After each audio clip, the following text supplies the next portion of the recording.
여러분, 우리가 매일 안심하고 쌩쌩 달리는 거대한 현수교나 수백 미터 상공으로 아찔하게 솟아오른 마천루들 보면서 이런 생각 해보신 적 있나요? 저는 자주 합니다. 저 무거운 거 어떻게 버티고 있을까? 뭐 그런 생각이죠. 맞아요. 대다수 여러분은 아마 그냥 건물을 막 단단하게 잘 지었기 때문이라고 그렇게 단순하게 생각하실지 모릅니다. 사실 눈에 보이는 철근이나 콘크리트가 다가 아니거든요. 네, 그 밑바탕에는 자연의 그 무자비하고 엄청 변덕스러운 불확실성을 완벽하게 통제해낸 10개의 절대 숫자들이 숨어 있습니다. 오늘 우리가 파헤칠 일본 슬라이드의 청사진이 바로 그 증거죠. 네, 오늘 딥다이브에서는 복잡한 전공서적 얘기는 다 뺄 겁니다. 좋습니다. 길고 지루한 서론은 생략하겠습니다. 건물이나 댐, 터널을 무너지지 않게 지탱하는 이 마법 같은 숫자들의 진짜 의미가 무엇인지 바로 본론으로 들어가 파헤쳐보죠. 우리가 무심코 밟고 다니는 땅을 그냥 죽어있는 흙무더기라고 생각하기 쉬운데요. 그 안을 들여다보면 상상을 초월하는 물리법칙들이 막 끊임없이 충돌하고 있습니다. 맞아요. 그래서 본격적으로 들어가기 앞서 이 땅속이라는 미지의 거대한 공간을 어떻게 다룰지부터 정해야겠죠? 자, 바로 다음 2번 슬라이드를 보시죠. 네, 현장의 불확실성을 통제하기 위한 4개의 마스터 플랜 구역이 나옵니다. 네, 존 A는 기초빈 말뚝, 존 B는 연약지반 개량, 존 C는 댐 및 사면, 그리고 마지막 존 D는 지중 위 터널로 나뉘어 있네요. 이거 딱 보는 순간 뭔가 떠올랐어요. 오, 어떤 건가요? 약간 의사가 환자의 인체를 뇌, 심장, 척추 이렇게 부위별로 나누어서 정밀하게 MRA를 찍는 것 같다는 생각이 확 들더라고요. 와, 그거 진짜 완벽한 비유네요. 여기서 정말 매력적인 부분은 왜 굳이 땅을 이렇게 4개의 구역으로 철저하게 쪼개놨냐는 겁니다. 그냥 한 번에 다 계산하면 안 되는 건가요? 그게 공장에서 찍어내는 철근이나 유리는 우리가 강도를 100% 통제할 수 있잖아요. 근데 땅은 완전히 다릅니다. 수만 년 동안 홍수 나고 지진 나고 막 무작위로 쌓인 결과물이거든요. 아, 1m만 옆으로 파도 완전히 다른 흙이 나올 수도 있는 거니까요? 그렇죠. 바로 그겁니다. 그래서 이 4개의 구역은 그냥 행정적으로 분류한 게 아니에요.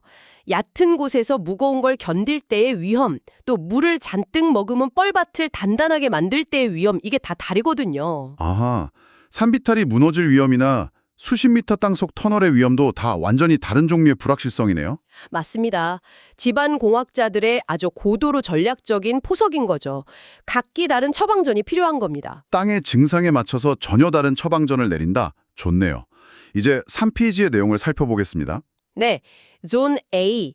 얕은 기초의 지지력 계수, 즉 NC에 대한 내용이 등장합니다. 공식을 보니까 흙을 파고 내려가는 깊이가 깊어질수록 땅이 버티는 지지력도 계속 증가한다고 되어 있어요. 근데 제가 여기서 좀 이해가 안 가는 게 하나 있습니다. 어떤 부분이죠? 그 맥시멈 리미트가 9.0으로 딱 진짜 칼같이 선이 그어져 있거든요. 상식적으로 생각해보면 땅을 깊게 파면 팔수록 흙이 사방에서 꽉 작아주니까 무한정 튼튼해져야 하는 거 아닌가요? 직관적으로는 깊이 묻을수록 끝없이 튼튼해질 것 같잖아요.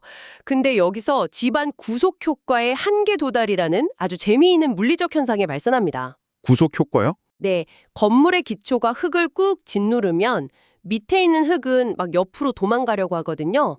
이때 주변 흙들이 어딜 도망가? 하면서 사방에서 꽉 잡아주는 걸 구속 효과라고 부릅니다. 아, 깊이 들어갈수록 그 잡아주는 힘이 커지는 건 맞잖아요? 커지는 건 맞는데 흙 입자들끼리 얽혀서 버티는 마찰력이나 끈끈하게 붙는 점착력에는 태생적인 한계가 있어요. 아하, 한계가 있군요. 네, 어느 깊이를 딱 넘어서면 주변에서 아무리 강하게 짓눌러줘도 흙 입자 자체가 버틸 수 있는 저항력이 이미 최대치에 도달해버립니다. 그러니까 더 깊이 묻는다고 해서 흙이 추가적인 방어력을 내놓지 못하는 거네요. 정확합니다. 자연이 허락한 궁극적인 방어선의 한계점, 그게 바로 이 9.0이라는 숫자입니다. 방어선의 한계, 확 와닿습니다. 얕은 기초를 봤으니 이제 좀 더 깊은 곳으로 가보죠. 이어서 다음 4번 슬라이드를 보시죠. 네, 말뚝 간의 간섭, 즉 응력 중첩에 대한 내용입니다. 건물을 지탱하려고 여러 개의 말뚝을 막 박잖아요. 근데 바찰 말뚝은 최소 간격을 직경의 2.5배에서 통상 300까지 띄워야 한다고 나오고 선단지지 말뚝은 최소 2.0배에서 2.5배로 더 가깝게 붙일 수 있네요. 네, 차이가 좀 있죠. 이거 보니까 저는 비 오는 날 횡단보도 풍경이 생각났어요. 사람들이 막 큰 우산을 펴고 너무 가까이 서 있으면 우산끼리 부딪혀서 정작 비 피할 공간이 줄어들잖아요. 서로 되게 불편하고. 와, 오늘 비유가 다 엄청나네요. 우산 비유 아주 절묘합니다. 말뚝이 그 무거운 무게를 땅으로 전달할 때 흙 속으로 힘이 퍼져나가는 영역이 바로 그 우산에 해당하거든요. 아, 힘이 퍼지는 게 우산이군요. 네, 마찰 말뚝은 긴 기둥 옆면 전체를 흙이랑 막 비비면서 힘을 넓게 분산시킵니다. 즉, 우산을 아주 크고 쫙 넓게 펼친 상태인 거죠. 그럼 서로 간격을 직경의 3배까지 넉넉하게 안 벌려주면 흙 속에서 힘이 막 겹치겠네요? 그쵸. 그걸 응력 중첩이라고 부릅니다. 힘이 겹치는 순간 그 부분의 흙은 감당할 수 없는 스트레스를 받고 결국 푹 주저앉아 버립니다. 아하, 그럼 선단지지 말뚝은 약간 우산을 좁게 펴거나 접고 있는 건가요? 네, 손단지지는 물렁한 흙을 그냥 다 뚫고 내려가서 맨 밑에 있는 단단한 안반층에 기둥 끝을 딱 걸쳐놓는 방식이에요. 아, 옆면이 아니라 끝점 하나로 하중을 수직으로 그냥 꽂아버리는 거군요. 맞습니다. 그러니까 200까지만 거리를 좁혀도 서로 간섭이 적어서 말뚝 효율을 100% 가깝게 끌어낼 수 있는 거죠. 말뚝 종류에 따라서 땅속의 사회적 거리두기 기준이 달라지는 거였네요. 그럼 5페이지로 넘어가서 말뚝의 중립점 깊이비를 볼까요? 여기서 되게 무서운 부마찰력이라는 개념이 나옵니다. 네, 중립점 깊이비가 선단지지는 1.0L, 마찰 말뚝은 0.7에서 0.75L이라고 하는데요. 솔직히 저 이 부분 좀 헷갈려요. 땅은 무조건 건물을 받쳐줘야 하는 거 아닌가요? 우리가 흔히 하는 착각이죠. 튼튼한 땅에서는 당연히 받쳐줍니다. 근데 문제는 갯벌이나 늪지대처럼 물기를 엄청 많이 먹으면 연약 지반입니다. 늪지대요? 네, 이런데 흙을 덮거나 건물을 올리면 시간이 지나면서 물이 막 빠져나가고 땅 전체가 푹푹 가라앉기 시작해요. 헐, 그럼 말뚝도 같이 가라앉나요? 여기서 기가 막힌 일이 벌어집니다. 흙이 가라앉으면서 꼿꼿하게 서 있는 그 말뚝 표면을 마치 손으로 움켜쥐듯이 딱 붙잡고 밑으로 같이 끄집어 내려버려요. 와, 늪지대 귀신도 아니고 멀쩡한 건물을 땅속으로 잡아당긴다고요? 상상만 해도 진짜 끔찍한데요? 땅이 건물을 받쳐주는 게 아니라 끌어내리는 거죠. 이걸 부마찰력이라고 합니다. 그럼 여기서 말하는 중립점은 뭔가요? 중립점은 땅 속에서 벌어지는 아주 치열한 줄다리기의 경계선입니다. 줄다리기요? 누구랑 누가 싸우는 거죠? 중립점 위쪽은 흙이 가라앉으면서 말뚝을 끌어내리려는 악당의 힘이 작용하고요. 아래쪽은 말뚝이 흙보다 더 빨리 가라앉으려고 해서 오히려 흙이 말뚝을 버텨주는 구원자의 힘이 작용합니다. 아, 악당과 구원자의 대결이군요. 네, 이 끌어내리는 힘과 버티는 힘이 딱 0으로 상쇄되는 팽팽한 지점이 바로 중립점이에요.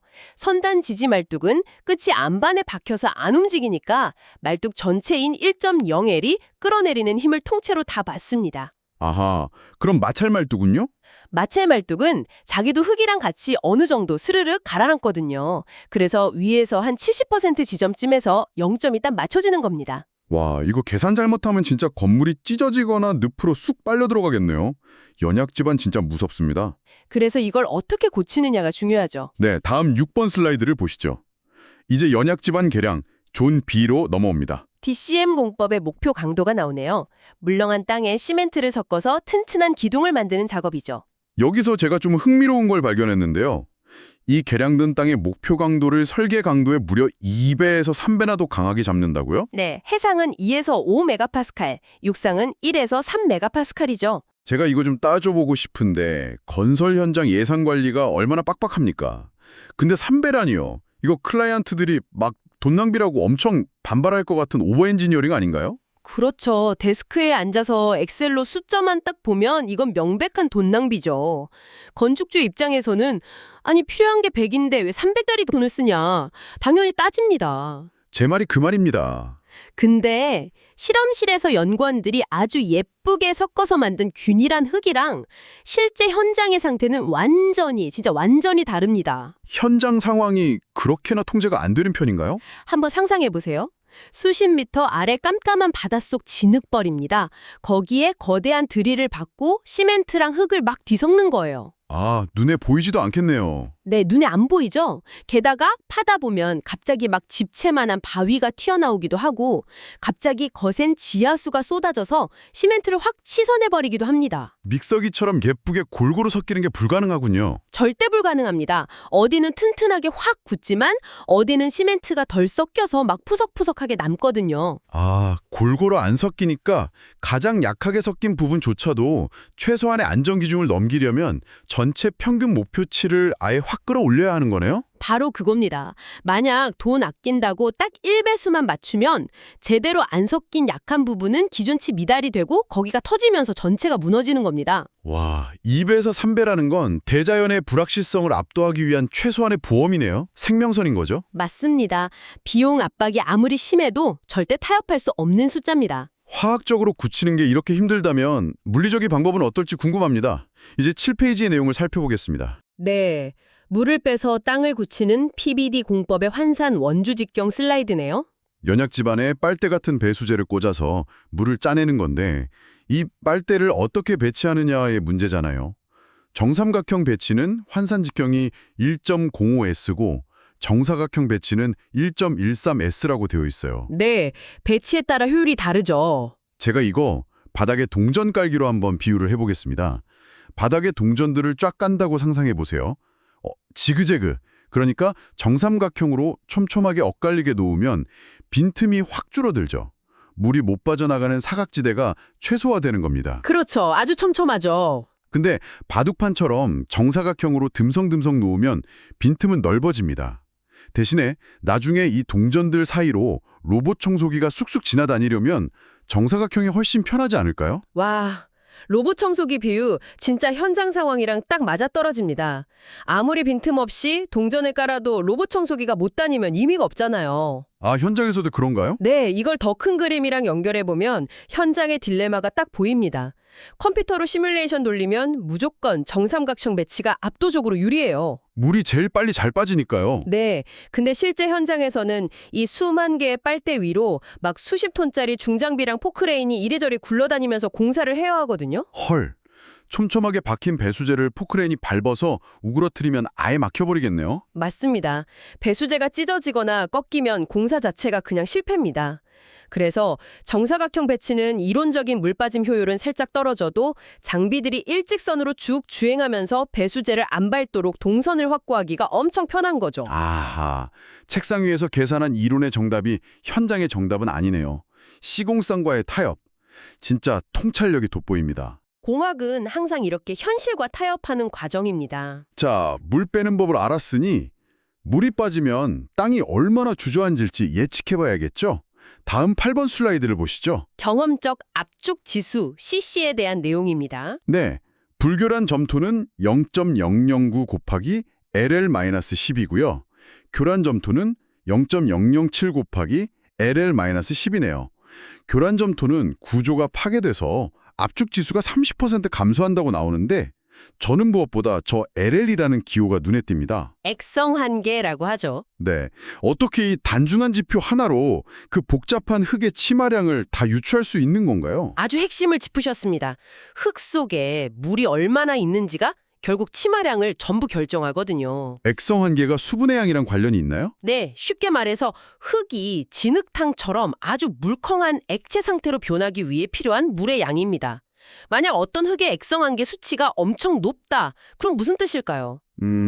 그 흙이 스폰지처럼 자기 몸 안에 엄청나게 많은 물을 머금을 수 있는 공간, 그러니까 빈틈이 많다는 뜻 아닌가요? 완벽합니다. 빈틈이 그만큼 많다는 거죠. 아, 물을 많이 머금고 있다는 건 나중에 그 물이 다 빠져나갔을 때 그 빈 공간만큼 땅이 엄청 푹 꺼진다는 뜻이군요. 바로 그겁니다. 흙 입자가 쪼그라드는 게 아니라 물이 빠진 빈자리가 찌그러지는 거니까요.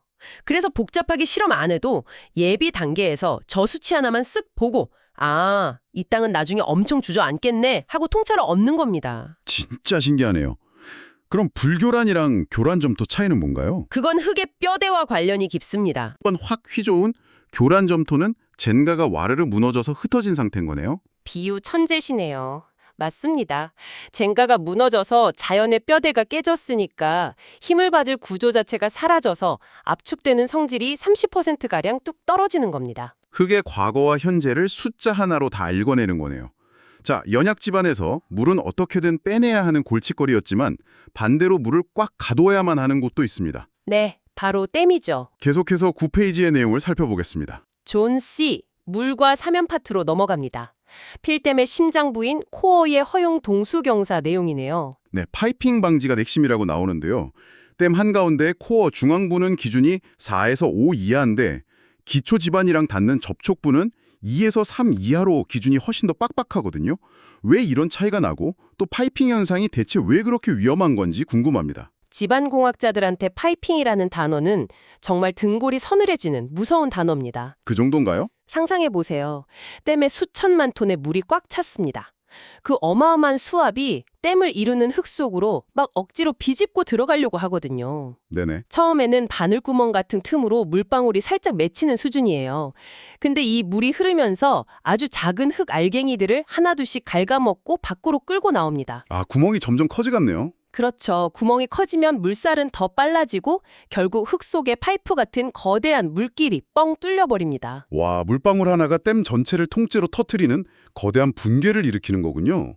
예전에 미국 티턴 댐 붕괴 사고도 이런 원인이었겠네요. 정확합니다. 순식간에 터지는 대참사죠. 그런데 댐 한가운데인 코어는 아주 균일한 진흙으로 꽉꽉 다져놔서 방어력이 세거든요. 진짜 위험한 아킬레스건은 따로 있습니다.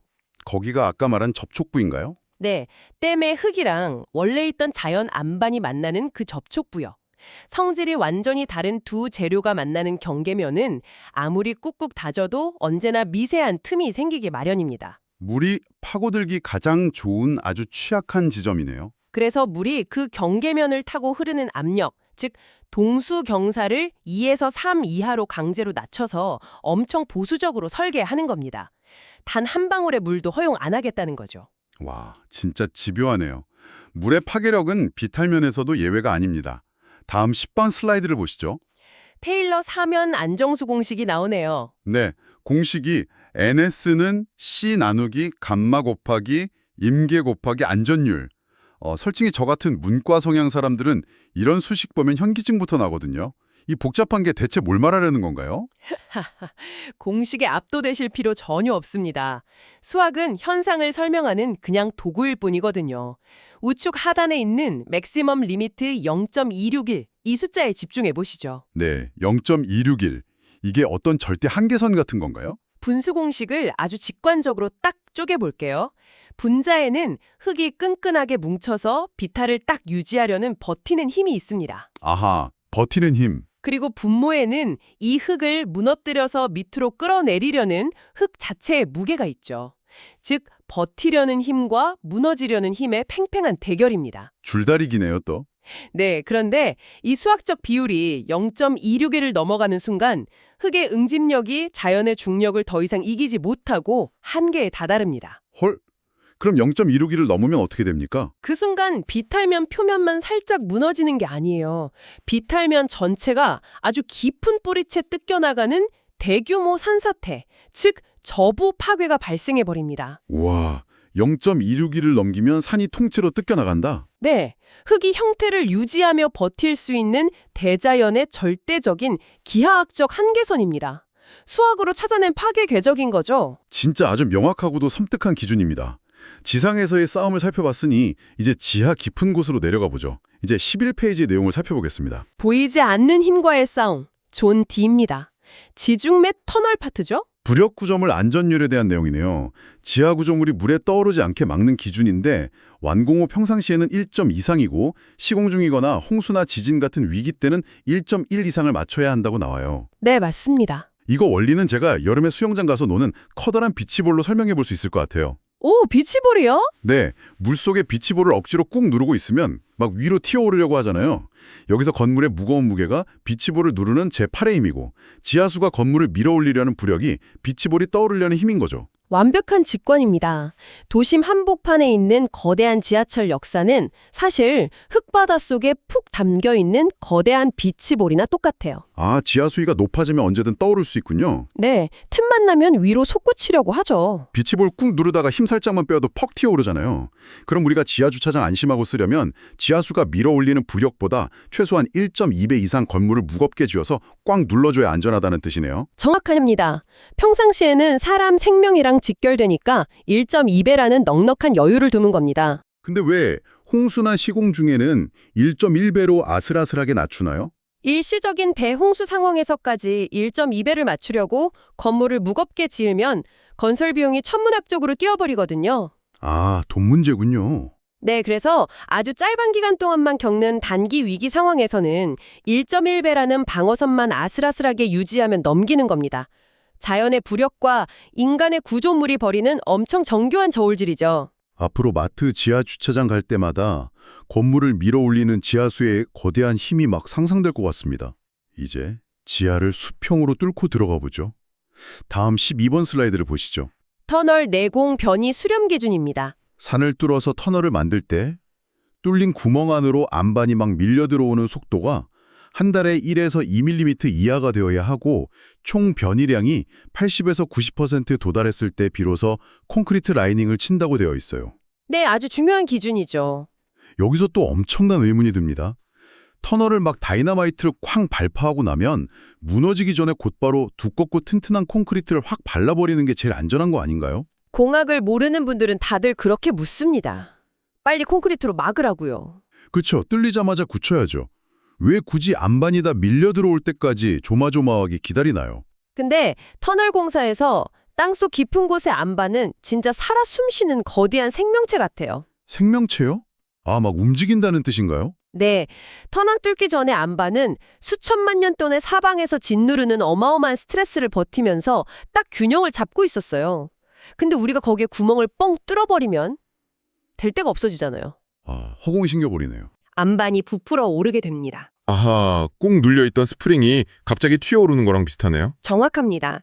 근데 이 어마어마한 팽창력이 분출되고 있는데 거기에다 무식하게 얇은 콘크리트를 바로 덧대서 막으려고 들면 어떻게 될까요? 아, 당연히 콘크리트가 못 버티고 쫙쫙 갈라지거나 다 박살나겠네요. 맞습니다. 끔찍한 조기 균열이 오고 결국 붕괴하죠.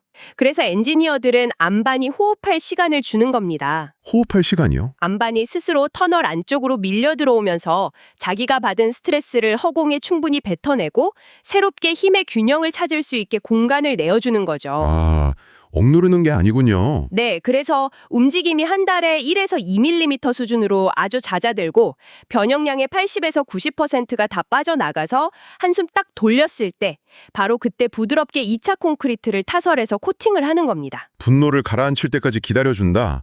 진짜 기다림의 미학이 따로 없네요.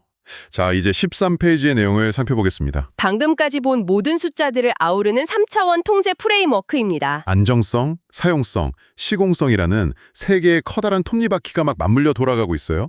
이거 가만히 생각해보니까 지금까지 다룬 NC 9.0이나 뭐 안전율 1.2 이런 10개의 숫자들이 그냥 파편적인 암기 과목이 아니었네요. 네, 전혀 아니죠. 이 거대한 기계장치 안에 쏙쏙 들어가서 완벽하게 하나의 생태계로 돌아가는 거라는 사실에 진짜 소름이 쫙 돋습니다. 이 프레임워크가 바로 집안 공학자들의 뇌구조 그 자체라고 보시면 됩니다. 세 가지가 어떻게 맞물리나요? 건물이 무너지지 않게 파괴를 막는 안정성, 너무 푹 주저앉지 않게 해서 사람들이 편하게 쓰는 사용성, 그리고 아까 배수제처럼 현장에서 장비들이 실제 구현할 수 있는지 보는 시공성, 이 세 톱니바퀴 중 하나라도 어긋나면 설계는 실패합니다. 이 삼위일체가 딱 맞아야 집안 평형이 달성되는 거군요. 드디어 머릿속에 흩어져 있던 퍼즐이 싹 맞춰진 느낌입니다. 자, 마지막으로 14번 슬라이드를 보시죠. 터널이랑 옹벽이 거미줄처럼 얽힌 스케치 위에 아주 묵직한 문구가 하나 적혀 있죠. 네, 숫자는 가이드라인일 뿐 최종 설계는 엔지니어의 통찰에 달렸다. 그것이 공학적 판단의 본질이다. 와, 멋집니다. 이 문구는 오늘 논의의 정점을 찍는 화두입니다. 오늘 우리가 다룬 10개의 숫자는 절대 변하지 않은 진리가 아니에요. 수많은 선배 공학자들이 대자연이랑 멱살 잡고 부딪히면서 피눈물로 얻어낸 경험치고 나침반일 뿐입니다. 요새는 컴퓨터 프로그램이 워낙 좋지 않나요? 엄청 발달했죠. 시뮬레이션 돌리면 다 나오니까요.